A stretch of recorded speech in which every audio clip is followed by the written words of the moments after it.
안녕하십니까. 소상공인과 중소기업의 사업 파트너이자 주치의로 활동하고 있는 경영지도사 김창렬입니다. 오늘 이 시간은 2023년 소상공인 중소기업 정책자금 주요 변경사항에 대해서 한번 알아보도록 하겠습니다. 먼저 중소벤처기업부 공문부터 일단 확인하시죠.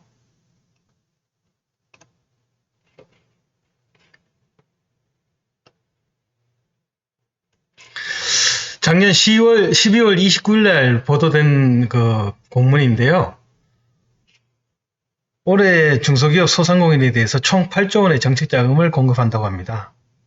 중소기업 5조 원, 소상공인 정책자금으로는 3조 원이 지원되고요. 그리고 성장 단계별로 이런 금액으로 지금 공급될 예정입니다.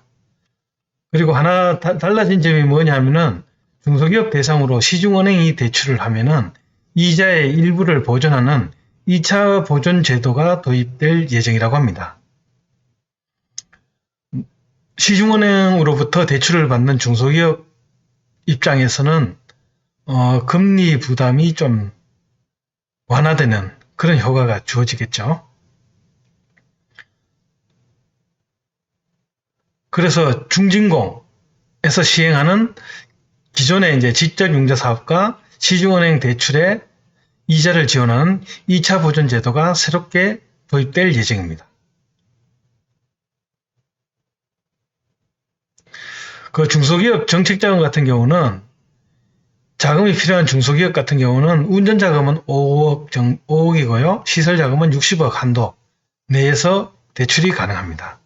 아무리 우량한 중소기업이라고 하더라도 이 금액 한도를 넘어서 대출 받을 수는 없다는 얘기입니다. 그리고 성장 단계별로 정책자금이 배정이 되어 있는데요. 만 39세 이하 청년 창업자에게 2.5% 고정금리, 2.5% 고정금리면 지금 금리 상황에서는 정말 엄청난 우대 조건이라고 할 수 있죠.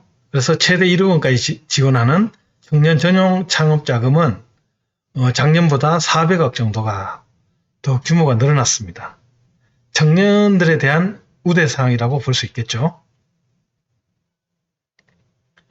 그리고 성장기에 있는 중소기업들 같은 경우는 3,500억 정도의 정책자금을 공급할 예정이고요. 그리고 제도약기 같은 경우는 6,600억. 일시적인 경영 에러를 겪는 중소기업과 재해 피해 중소기업을 대상으로 하는 긴급 경영 안정자금 2,500억 정도를 공급합니다. 그래서 표로 요약해서 보면은 창업기에 보통 창업기라고 하는 창업기업이라고 하면 음력 7년 미만입니다. 그러니까 개인 사업자 등록의 개업 연원일을 기준으로 해서 7년 이하 기업이 창업기업입니다. 그 중진공 정책자금의 어떤 창업기업의 정의라고 할 수 있습니다. 그거는. 그리고 수출 실적 보유 기업. 그 수출 실적에 대해서 많은 중소기업들이 우리는 수출이 없다고 이제 보통 말씀하시고 수출 실적을 가지는 게 어렵다고 많이 보시는데요. 실제로 아마존에 내 물건을 올려서 판매된 경우가 있다. 그렇더라도 그거는 수출 실적으로 그 인정을 받습니다. 그러니까 수출 실적을 쌓는 게 그렇게 어렵지 않다는 부분을 지금 말씀을 드리고 싶은 겁니다. 그리고 긴급 경영 안정자금, 일시적 경영 에러나 재해 피해 기업. 예년 규모로 공급되고 있기 때문에 이건 별다른 변동사항은 없는 걸로 없어 보입니다. 그리고 그 다음에 이제 소상공인 정책자금을 살펴보겠습니다. 소상공인 정책자금 같은 경우는 일반 소상공인 경영 에러 해소에 5천억, 재해를 당한 소상공인이나 저신용 취약계층 소상공인 1조 3천억을 공급하고요. 그리고 기업가형 소상공인 육성에 1조 2천억 공급할 예정이라고 합니다. 여기서 또 특이한 점은 기업가형 소상공인 육성을 지원하는 자금의 경우 최대 5억까지 지원된다. 지역 소상공인한테 최대 5억까지 그 대출이 나가는 경우는 거의 없거든요. 이 부분도 눈여겨볼 만한 상황입니다. 그리고 나머지는 최대 1억 원까지. 요거는 뭐 올해나 작년 같은 경우도 똑같은 경우라고 볼 수 있습니다. 그래서 일반 소상공인 같은 경우는 5천억, 취약 소상공인 1조 3천억, 기업가형 소상공인 1조 2천억 원 이렇게 배정이 되어 있습니다. 여기서 한 가지 제가 팁을 또 말씀드릴 게 뭐냐 하면은 지금 중소기업과 소상공인에 해당되는 정책자금을 이렇게 분리를 해 놓는데요. 사실 실무적으로 보면은 소상공인이면서 중소기업에 해당되는 경우도 많이 볼 수 있습니다. 그래서 소상공인의 정의를 보시면은 실제로 중진공에서 정책자금을 융자를 할 때 소상공인은 원래 대상이 안 됩니다. 그런데 이런 경우에 이 표에 나와 있는 경우에는 이제 대상이 된다는 얘기죠. 그래서 소상공인 기준으로 광업, 제조, 건설업, 운수업을 영위하는 업체로 상시 근로자 수가 10명 미만인 소상공인, 그 밖의 업종은 상시 근로자 수 5명 미만. 요게 이제 소상공인의 기준인데,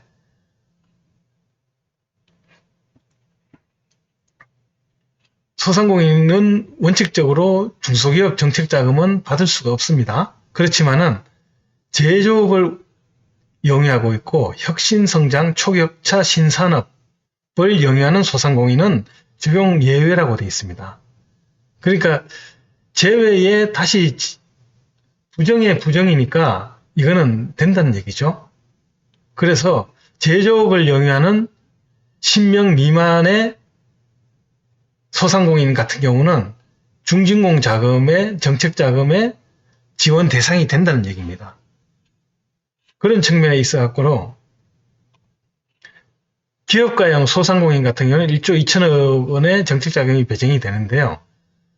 특히 여기서 소공인, 제조업을 영위하고 있는 소상공인 같은 경우는 신규 생산 설비 등을 도입하고 운영하는 데 필요한 자금을 6천억 규모로 지원하며 업력 3년 이상 성장기 소상인을 대상으로는 4,500원을 지원한다. 원을 지원한다. 이렇게 나와 있습니다. 요 내용이 뭐냐면은 그 제조업을 영위하고 있는 소상공인 10인 미만의 그 종업원 10인 미만의 소상공인 같은 경우는 기업가형 소상공인으로 해서 우대를 해서 중진공 정책자금, 중소기업 정책자금을 받을 수 있다는 그런 말씀입니다. 그리고 중소기업 중진공의 정책자금을 받을 수 있음과 동시에 기업가형 소상공인으로 해서 1조 2천억의 여기 부분에 대한 금액도 신청이 가능하다는 그런 말씀을 드리는 겁니다. 그러니까 교집합이죠. 중소기업, 소상공인 양쪽에 해당되는 그런 교집합에 해당되는 그 소공인 같은 경우는 지원 대상이 된다는 말씀을 드리는 겁니다. 그래서 지능형 기술, 스마트 미러, 서빙 로봇, 활용 기업 등 혁신적 지능형화 소상공인에게 1,100억을 공급한다. 이렇게 나와 있습니다. 사실 요 표로 요약한 걸 보시면은 뭐 예년과 똑같습니다. 지원 규모는, 공급 규모는. 근데 지금 여기 특별 경영 안정 자금으로 청년 재해 피해 저신용 1조 2천억이 줄어들었죠. 사실 이 부분을 더 강화해야 되는 상황인데 저도 이 부분을 왜 이렇게 큰 폭으로 줄었는지 모르겠습니다. 근데 이 부분이 사실 가장 많은 정책 자금이 필요하고 소요될 걸로 보이는데 이렇게 줄였다는 거 좀 이해가 안 되는 부분이 있습니다.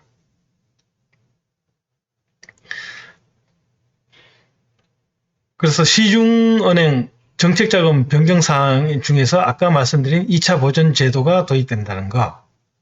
그러니까 정부 자금으로 그 중소기업의 이자 부담을 좀 완화시켜 주겠다. 어떤 그런 의미라고 볼 수 있겠습니다. 요거는 지금 시스템을 1분기에 구축을 하고 2023년 첫 시행인 만큼 1분기에 시스템을 구축하고 은행권과 협의를 거쳐 3월 말에 별도 공고를 통해 세부 내용을 안내할 예정이다. 이렇게 되어 있습니다. 그리고 2차 보존 사업이 적용되는 대출 규모는 8천억이고요. 지원 대상은 3년 이내 시설 투자를 진행한 업력 7년 이상, 스마트 공장 투입, 그리고 수출 10만 불 이상 등 일정 요건을 충족한 중소기업입니다.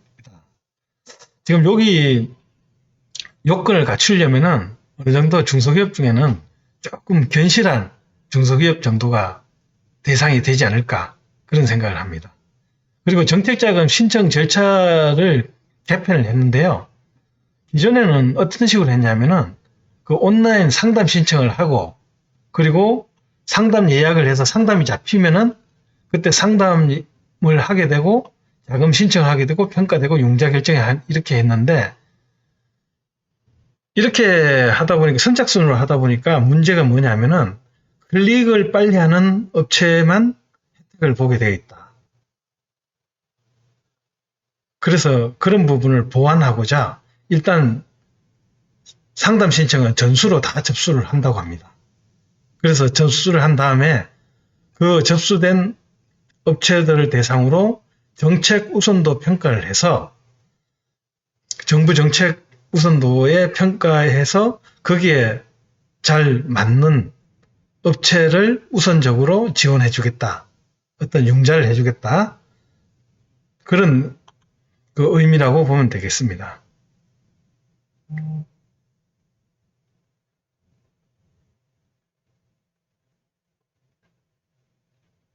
그리고 향후 일정은 중소기업 정책자금은 중진공 온라인 정책자금 신청 시스템에서 내년 1월 3일부터 가능하고요. 그러니까 내년 1월 3일이니까 지금 녹화일 기준으로 그저께부터 신청을 받고 있는 겁니다. 그리고 정책 우선도 평가가 적용되는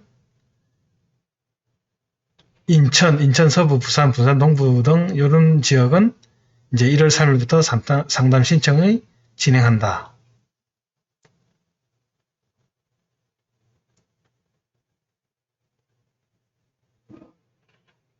크게 달라진 점은 두 가지입니다. 그 이자의 부분에 대해서 2차 보존 제도를 도입했다는 부분하고 그리고 정책자금 신청 그 접수 절차를 좀 개선을 했다. 이 두 가지라고 볼 수 있습니다. 다음 시간에는 제가 중진공 자금을 온라인으로 신청하는 데 있어서 한번 사례 중심으로 해서 직접 할 수 있게끔 한번 보여드리는 시간을 갖도록 하겠습니다. 이상 마치겠습니다. 감사합니다.